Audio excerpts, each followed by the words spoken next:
Hi hello నమస్తే welcome to our channel. ఈ మధ్య కాలంలో మోకాళ్ళ నొప్పితో చాలా మంది బాధపడుతున్నారు. మోకాళ్ళ నొప్పులు ఎందుకు వస్తాయి, ఎవరిలో వస్తాయి, దీనికి నివారణ ఎలా? ఆయుర్వేదంలో మంచి ట్రీట్మెంట్ ఉంది అంటున్నారు సుశ్రుత ఆయుర్వేద హాస్పిటల్ డాక్టర్ జీవి పూర్ణచంద్ గారు. మనతో స్టూడియోలో రెడీగా ఉన్నారు, మాట్లాడేద్దాం. నమస్తే డాక్టర్ గారు. నమస్కారం అండి. సార్, మోకాళ్ళ నొప్పులు అంతకుముందు చూసుకుంటే మనకి 40+, 50+ ఏజ్ని బట్టి, వెయిట్ని బట్టి మోకాళ్ళ నొప్పులు అనేవి వచ్చాయి. ఈ మధ్య దీనికి రిలేటెడ్గా అసలు సంబంధం లేకుండా ఈ మోకాళ్ళ నొప్పుల సమస్యతో ఎక్కువ మంది బాధపడుతున్నారు. ఎందుకు వస్తాయి, ఎవరిలో వస్తాయి, ఆయుర్వేదంలో ట్రీట్మెంట్ ఎలా ఉంటుంది?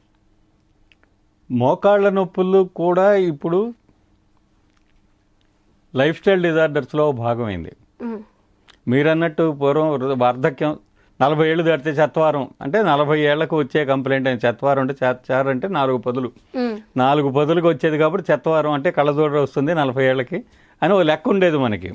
అట్లాగే మోకాళ్ళ నొప్పులు అనేవి 50 ఏళ్ళు 60 ఏళ్ళు దాటిన తర్వాత మోకాళ్ళ నొప్పులు లేకపోతే ఆశ్చర్యపడాలి, కుర్రాళ్ళలాగా పరిగెడతారా ఏంటి ఇట్లా అని చెప్పిన మనం ముసలాళ్ళు అంటూ ఉంటాం మనం.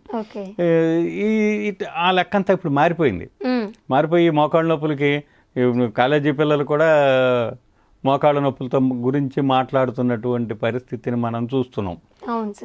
పిల్లలు మామూలు 7వ తరగతి 8వ తరగతి పిల్లలు కూడా మోకాళ్ళ నొప్పులు, కాళ్ళ నొప్పులు అని చెప్పి అనడాన్ని మనం చూస్తున్నాం. ఏంటి కారణం? మనం టెక్స్ట్ బుక్లో చెప్పిన కారణాలే అందరికీ అప్లై చేయడం అని చెప్పిన అనుకోవడానికి వీల్లేదు. ఎందుకంటే మన జీవించే విధానం యొక్క ప్రభావం మన శరీరం మీద, అనేక అవయవాల మీద పడుతుంది. అందుకనే life style disorders, life style మారాలి. సాధారణంగా doctors prescription number 1 change food, prescription number 2 change life style అంటారు. అలాగే అని మన తలకాయ ఊపి వచ్చేస్తాం. ఏం మార్చాలో మనం వాళ్ళని అడగం, వాళ్ళు చెప్పేటంత తీరుకుండదు. ఇది చాలా అన్ని చోట్ల జరుగుతున్నటువంటి విషయం. అంతా డాక్టర్లు చెప్పని మాట కాదు, ఇది చెప్పే మాటే. కానీ మనం పాటించేదానికి వచ్చేసరికి సరైన అవగాహన లేకపోవటం, దానివల్ల మనం పాటించలేకపోవటం జరుగుతుంది. సో మోకాళ్ళ నొప్పులు సరే అనేక కారణాలు ఉన్నాయి. ఇంజురీ జరగచ్చు. మోకాళ్ళు ఏంటంటే 3 ఎముకలు ప్రత్యేకమైనటువంటి జాయింట్. అది మోకీలు అంటున్నారు. ఇప్పుడు మోకీలు అనే కొత్త పదం ఇప్పుడు పత్రికల్లో వస్తుంది. సో మోకాలు అనేటువంటిది ఒక కీలు, దాన్ని మోకీలు అని చెప్పినని అన్నారు. బాగానే ఉంది, ఆ పదం వాడుకోవడానికి వీలుగా కూడా బాగానే ఉంది, వ్యాప్తిలోకి వస్తుంది.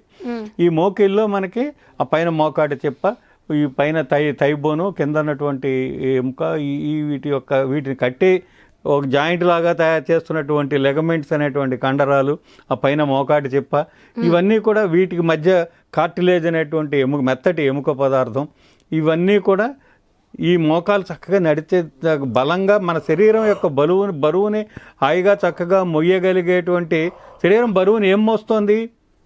శరీరం బరువుని కేవలం మోకాలు మాత్రమే మోస్తోంది. ఎవరు మోహం చూసి నిద్ర లేచినట్టుగా వచ్చే మోకాళ్ళ నొప్పుల గురించి మనం ఎక్కువ మాట్లాడుకుందాం.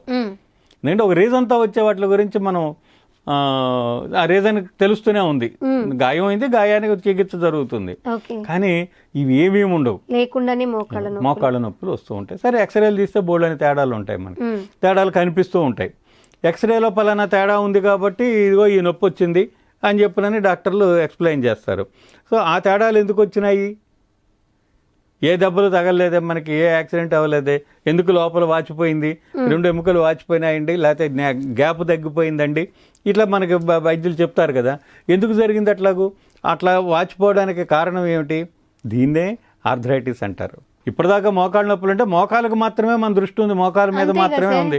ఎక్స్రేలు దానికి సంబంధించినవి, అసలు దానికి సంబంధమే ఉంటది అనుకుంటాము. వెయిట్ లేపితేనో, లేకపోతే ఎక్కువ దూరం నడిస్తేనో, ఏదో తగిలితేనో, ఈ కారణాలు ఏమీ లేకుండా వచ్చే మోకాళ్ళ నొప్పులకి అదే కదా సార్, దాని గురించి కూడా మనం ఆలోచించాలి కదా. అక్కడ ఆయుర్వేదం అనేది ప్రధానంగా ఒక నివారణోపాయంగా కనిపిస్తుంది. ఆయుర్వేదం ఏం చెప్తుందంటే, ఇదంతా కూడాను ఈ మళ్ళీ మనిషి 3 తత్వాలు, శరీర తత్వాలు కలిగి ఉంటాడు. వాతతత్వం, పిత్తతత్వం, కఫతత్వం అని 3 రకాలుగా ఉంటారు. ఇందులో వాతం చేసేటువంటి శరీర తత్వం కలిగినటువంటి వ్యక్తులు వాతాన్ని పెంచేటువంటి ఆహార పదార్థాలు తీసుకున్నప్పుడు వాతం పెరిగి మోకాళ్ళ నొప్పులు వచ్చేస్తాయి. అలాగే పిత్త స్వభావం కలిగి వేడి చేసే శరీరతత్వం కలిగినటువంటి వ్యక్తులు వేడి చేసే పదార్థాలు తీసుకున్నప్పుడు మొక్కలు ఇంతలా వాచిపోయి ఎర్రగా పొక్కిపోయి అదంతా మంట పుడుతూ వేడి వల్ల వచ్చే మోకాళ్ళ నొప్పులు ఉంటాయి. అలాగే శరీరతత్వం కలిగిన వాళ్ళకి అజీర్తిని కలిగించే ఆహార పదార్థాలు తీసుకున్నప్పుడు కఫ లక్షణాలు కనిపిస్తాయి. ఇట్లా మాకు ఆయుర్వేదంలో చాలా చెప్పాడు. ఇదంతా మనకి ఇప్పుడు సామాన్యుడికి కొంచెం ఎక్కువ సబ్జెక్ట్ అవుతుంది. ఇక్కడ ప్రధానంగా ఏంటంటే మన శరీరతత్వానికి మన వాతవమో పిత్తమో కఫమో ఎవరిది వాళ్ళు తెలుసుకోవడం కష్టం. కానీ మన శరీరతత్వానికి ఏది తిన్నప్పుడు అనుకూలంగా ఉంది దాన్ని తినాలి, ఏది తిన్నప్పుడు వ్యతిరేక లక్షణాలు కనిపిస్తున్నాయి దాన్ని మానాలి. అట్లాగే ఏమవుతుందంటే అల్లం వెల్లుల్లి గ్రేవీ ఒకటి, చింతపండు గ్రేవీ ఒకటి, బాగా నూనెలు పోసి నూనెలో వేసి వేయించేటువంటి పదార్థాలు ఒకటి, ఇవి జీర్ణశక్తిని చంపి కీళ్ళ నొప్పులు పెరగడానికి కారణం అవుతున్నాయి. లేకపోతే అల్లం వెల్లుల్లి కీళ్ళ నొప్పులకు మందుగా పనిచేస్తాయి. అసలు నూనె నెయ్యి తినాలి. కీళ్ళ నొప్పులు ఉన్న వ్యక్తులు, మోకాళ్ళ నొప్పులు ఉన్న వ్యక్తులు, నడుం నొప్పి ఉన్న వ్యక్తులు నెయ్యి వేసుకోవాలి, కానీ నెయ్యి పోసుకోకూడదు. అలాగే నూనె వేసుకోవాలి, నూనె పోసుకోకూడదు. అంటే ఔషధాన్ని ఔషధంగా, మన ఆహారాన్ని ఔషధంగా భావించుకుంటే ఈ ప్రాబ్లం రాదు మనకి. ఇలా కనుక మనం తీసుకుంటే మోకాళ్ళ నొప్పుల్లో చాలా చక్కటి ఇది మనకు వస్తుందన్నమాట. కూర్చుని ఉద్యోగం చేసేటువంటి వ్యక్తులు గంటకు ఒకసారైనా 4 అడుగులు నడవాలి. ఇది చాలా ముఖ్యమైన పాయింట్. భవిష్యత్తులో మోకాళ్ళ నొప్పులు రాకుండా ఉండాలంటే కూర్చుని ఉండే ఉద్యోగాలు చేసేటువంటి వైట్ కాలర్స్ ఎవరైనా సరే కనీసం గంటకు ఒక 4 అడుగులు, 4-5 అడుగులు కొంచెం అలాగా 4 రౌండ్లు వేసి మళ్ళీ కూర్చుంటే మళ్ళీ మోకాళ్ళు మళ్ళీ సాగుతాయి. తగినంత పొద్దున పూట సాయంత్రం పూట తగినంత వ్యాయామం మోకాళ్ళకి ఇవ్వటం, ఇవన్నీ మోకాడు చెప్పని మనం కాపాడుకోవడానికి మనం తీసుకోవాల్సిన జాగ్రత్తలు. వాతాన్ని పెంచకుండా ఉండాలి. టైంకి రాత్రి 10 తర్వాత కీళ్ళ నొప్పులు, కాళ్ళ నొప్పులు, నడు నొప్పితో బాధపడే వాళ్ళు ఓ పక్క నడు నొప్పితో అమ్మో అయ్యో అనుకుంటూనే ఆ టీవీ కంటుకుని చూస్తూ కూర్చుంటారు. ఆ కూర్చోవడం అనేది విపరీతం అయిపోయి నడు నొప్పికి కారణం అవుతుంది. లాంగ్ ఇది డ్యూరేషన్ కూర్చోవడం అనేటువంటిది, ఆ పోస్చర్ సరిగ్గా లేకపోవడం, ఆ కూర్చున్నటువంటి సీటింగ్ సరిగ్గా లేకపోవడం, ఇవన్నీ కారణం. ఇవేమి మేము మారవండి, మంది ఇవ్వండి చాలు. పేషెంట్ డాక్టర్ని అడిగేటువంటిది ప్రధానంగా ఏంటంటే చాలా కష్టాలన్నీ బోల్డంతసేపు చెప్తారు. వీడు కోరుకునేది ఏమిటంటే ఇప్పుడు మీరేమి చెప్పొద్దు, నాకు మంది ఇచ్చేసి తగ్గిచ్చేసేయండి, ఏ మళ్ళీ రాకూడదు. ఇది పేషెంట్ కోరిక అనమాట. కానీ అలా ఉండదు. ఎందుకంటే మనమే వాటిని పెంచి పోషిస్తున్నాము. మనం మారాలి. అదే చేంజ్ ఆఫ్ లైఫ్ స్టైల్ అంటే అర్థం. ఈ లైఫ్ స్టైల్లో అన్ని రకాల సమస్తమైన వ్యాధులకి గ్రామ్యాహారం కారణం అన్నాడు చరకుడు. గ్రామ్యాహారము అంటే అక్కడ ఆయన దృష్టిలో గ్రామం అంటే అడవిలో ఉండేవాడికి గ్రామం అనేది పెద్ద నాగరికత కదా. అంతే కదా. అడవిలో ఉండేవాడికి కందమూలాలు తినేటువంటి ఒక ఆటవికుడికి గ్రామం అనేది గొప్ప నాగరికత. అంటే నాగరిక భోజనము వ్యాధులకి కారణము అని చెప్పాడు. నాగరిక భోజనం అంటే ఏమిటి? ఇదిగో అల్లం వెల్లుల్లి మసాలాలు, ఆయిలీ ఫుడ్స్, స్పైసెస్, స్పైసెస్, రెస్టారెంట్లో భోజనం. అలాగే దుంపకూరలు భయంకరమైన వ్యాధులు తెచ్చేస్తాయి. దుంపకూరలు అక్కడికి దుంపకూరలు తినండి అంటూ ఉంటారు. హాయిగా దుంపకూరలు ఏమి చేయలే మోకాళ్ళ నొప్పులకి. మనవైన దుంపకూరలు, బంగాళదుంపలు మనవి కాదు, అవేవో తర్వాత అమెరికా నుంచి మనకు వచ్చినటువంటి అన్నీ ఏదో ఒక అపకారం చేసేవేనండి. మిరపకాయలు అక్కడి నుంచి వచ్చేవి, పొగాకు అక్కడి నుంచి వచ్చిందే మనకి. ఇవన్నీ ఆ పోర్చుగీసులు తీసుకొచ్చి మన నెత్తిన బాగా రుద్దారు. అర్థమైంది. ఇవన్నీ కూడా అంతా 150-200 ఏళ్ల దగ్గర నుంచి మనకు అలవాటైనటువంటి వస్తువులు. సో ఈ బంగాళదుంపలు కూడా అంతే. అది మన బంగాళదుంపలు లాంటివి జీర్ణశక్తిని చెడగొడతాయి. కానీ క్యారెట్, కీర, ముల్లంగి ఇవన్నీ బాగా ఆహార పీచు కలిగినటువంటి దుంపకోట, కంద, పెండలం ఇవి మోకాళ్ళ నొప్పులను తగ్గిస్తాయే కానీ పెంచవు. విరేచనం అయ్యేలాగా చేస్తాయి. విరేచనం అయిన రోజు మోకాళ్ళ నొప్పులు ఉండవు. అందుకని దుంపకూరల్ని చెడ్డగా మనం భావించక్కర్లేదు నొప్పులకి.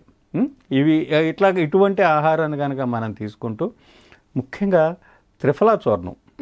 త్రిఫలా చూర్ణానికి ఉన్నటువంటి ప్రధానమైనటువంటి లక్షణం ఏంటంటే ఈ విషదోషాలను పోగొట్టి చక్కగా విరేచనం అయ్యేలా, అంటే విరేచనాల మందు కాదు అది, విరేచనం అయ్యేలాగా పేగులకి అది సహకారం ఇస్తుంది. పేగుల్ని పోషిస్తుంది. శరీరంలో ధాతువులన్నీ కూడా చక్కగా నిర్మాణం అయ్యేలాగా చేస్తుంది. అరిగిపోయినాయి అంటాం, ఎముకలు అరిగిపోయినాయి అంటారు. మరి అరిగింది పుట్టాలి కదా, పుట్టేలాగా చేయడానికి అంటే డిజెనరేషన్లోంచి రీజనరేషన్ అనేది రావడానికి మనకి ఇది త్రిఫలా చూర్ణం బాగా ఉపయోగపడుతుంది. స్ట్రెస్ ఫ్రీగా గనక మనం ఉండగలిగితే, మనసుని ప్రశాంతంగా ఉంచుకోగలిగితే కీళ్లవాతము మనల్ని ఏమీ చెయ్యదు. ఓకే సార్, చాలా మంచి విషయాన్ని షేర్ చేసుకున్నారు. మోకాళ్ళ నొప్పులు అంటే సర్జరీలు, మెడిసిన్, బరువులు ఎత్తకపోవడం, స్టెప్స్ దిక్కుండా జాగ్రత్త పడడం, ఇవి మాత్రమే అనుకుంటారు. కానీ మీరన్నట్టు ఆహారం కూడా మనం ఎలా తీసుకోవాలి, మైండ్ ఎంత పీస్ఫుల్గా ఉంచుకుంటే ఈ మోకాళ్ళ నొప్పి నుంచి తగ్గించుకోవచ్చు అనే విషయాన్ని చాలా సింపుల్గా, ఇది ఏ హాస్పిటల్కి వెళ్ళక్కర్లేదు, ఏ మందులు తినక్కర్లేదు, ఎలాంటి మందులు మన జాగ్రత్తలు తీసుకుంటే పని చేస్తాయి మందులు. అప్పుడు అదే సార్, మనం అట్టాగే ఉంటూ మనం వ్యాధిని పెంచుకుంటూ ఉంటాము, మందేసి తగ్గించుకుంటూ ఉంటాం, కానీ రిజల్ట్ అక్కడే ఉంటుంది. మీ మందు వేసుకుంటే అట్టగే ఉందండి, మళ్ళీ మొన్నాడు వచ్చేస్తుందండి అంటాడు, మళ్ళీ మనం 2 సెకండే మందు వేసుకోవాల్సిందే. అది ఓకే, ఇలాంటి జాగ్రత్తలు తీసుకుంటే మోకాళ్ళ నొప్పుల నుంచి బయటపడవచ్చు. ఆయుర్వేదం ఇలా ఉంటుంది. మరి ఆరోగ్యం, ఆనందం, అందం కూడా ఆయుర్వేదం వైపు, ఆయుర్వేదం ట్రీట్మెంట్ గురించి తెలుసుకోండి. ఆయుర్వేదం ఎలాంటి ఉపయోగాలు ఉన్నాయి ఆ ట్రీట్మెంట్ వల్ల అనేది చాలా మందికి కూడా ఇప్పుడు అవేర్నెస్ వచ్చింది. సో ఆయుర్వేదం వైపు వెళుతున్నారు, వాడుతున్నారు కూడా. మరి ఇప్పుడు సార్ చెప్పినట్లు ఇంకొన్ని విషయాలు మనం ఆయుర్వేదంలో ఎలా ఉంటాయి, ఆయుర్వేద వైద్యం ఎలా ఉంటుందనే వివరాలు తెలుసుకుందాం. Thank you.